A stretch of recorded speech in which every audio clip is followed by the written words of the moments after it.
নমস্কার বন্ধুরা, আমি মামনি কিচেনে তোমাদেরকে স্বাগত।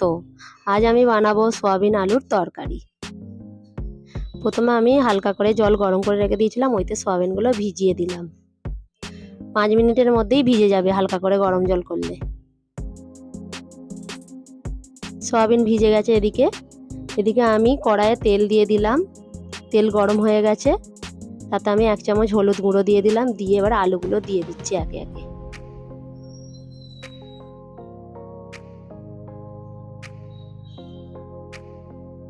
একটু নেড়ে ওইতে এবার একটু নুন দিয়ে দিলাম। দিয়ে ভালো করে নেড়ে চেড়ে আলুগুলো ভেজে তুলে নিচ্ছি।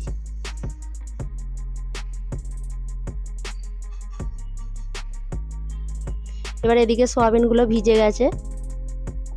এবার ওই কড়াইয়ে আমি সয়াবিনগুলো দিয়ে দিলাম। দিয়ে ভালো করে নেড়ে নেড়ে নুন আর হলুদ দিয়ে ভেজে নিলাম।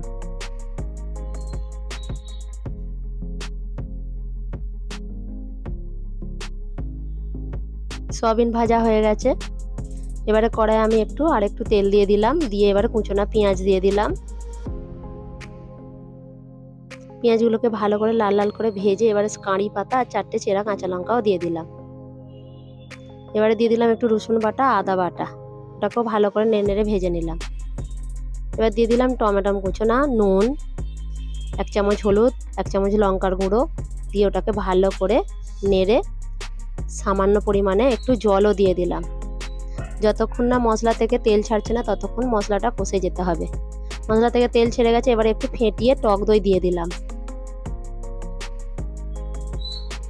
টক দইটাকে ভালো করে ভেজে নিতে হবে। এবার ভাজা কষা হয়ে গেল পুরো।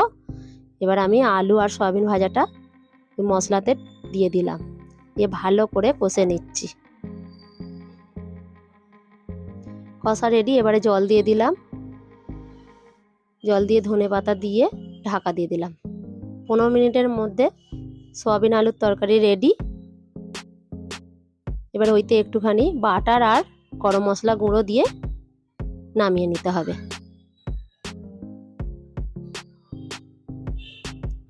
আমার এই রেসিপিটা যদি ভালো লেগে থাকে একটা লাইক করো আর আমার চ্যানেলটিকে সাবস্ক্রাইব করে দিও।